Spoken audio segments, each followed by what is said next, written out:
There's this writer, and his name is Nicholas Sparks. Nicholas Sparks has written a lot of books, mostly fiction. 3 of his books were turned into movies. The famous one is called The Notebook, The Guardian. But he has sold over 1.5 million books. And he tells this story, this is a true story about his family, where he goes in to take his oldest child to see the doctor, and his second son, Ryan, is there. And the doctor notices that Ryan doesn't speak and tells him there's something wrong. At 5 years old, he should be saying something.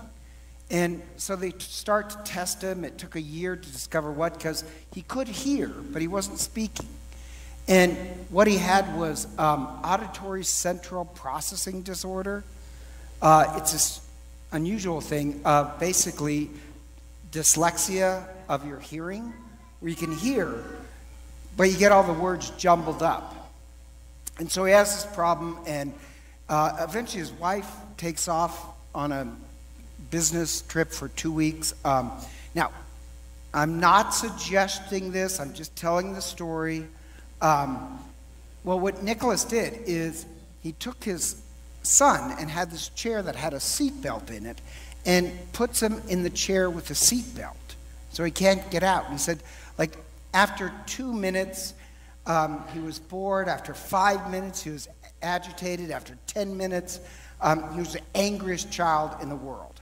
And he's locked into this chair, and what Nicholas would do is he had an apple, and he would say apple. He had an apple and candy as a reward.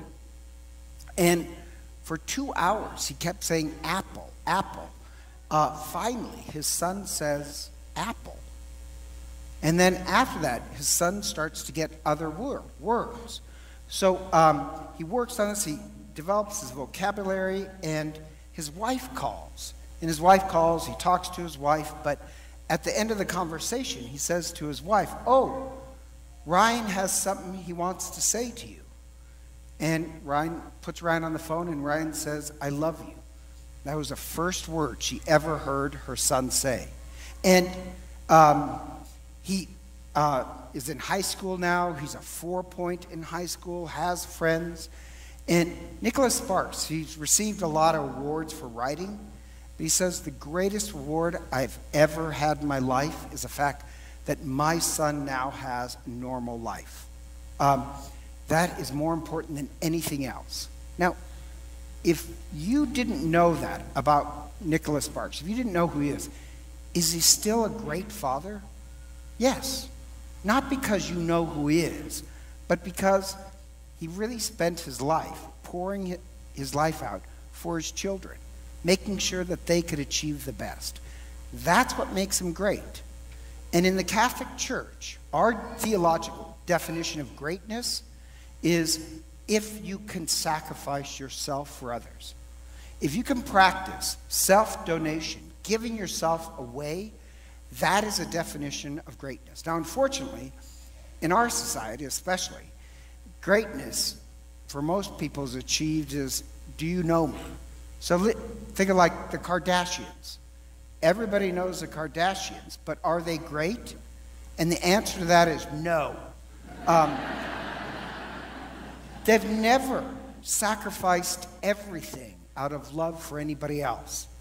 And those who practice self-donation, the way of the cross, of giving themselves away, we would say that is greatness. They have taught the world how to say, I love you.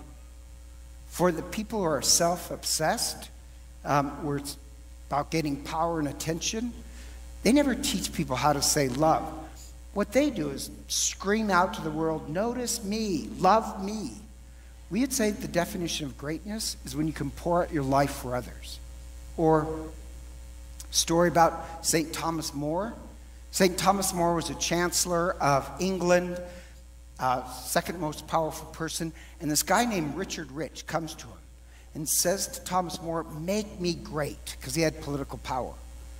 And Thomas More says to him, you know, you would be a great teacher. And Richard Rich says, I may be a great teacher, but who would know? Nobody would know that I was great if I was just a teacher.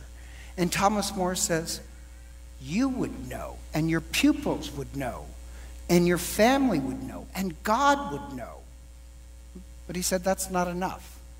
And I just mentioned it because that theme of power, of making sure you're noticed, of power, that's a theme in today's readings, where Christ once again tells his disciples, I'm going to suffer and die. They will kill me, and you must accept the way of the cross.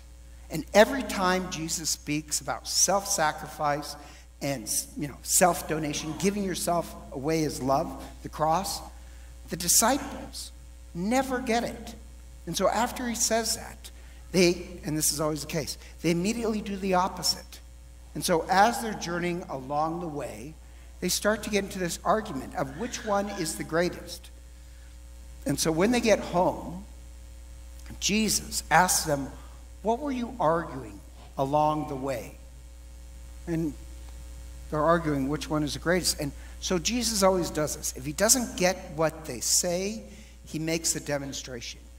And he sits down and brings a child in their midst and says, you must become like a child. Now, when it says child, I don't think it means innocent. No offense, I don't think children are innocent. They're naive. They just haven't been exposed to the evils of the world.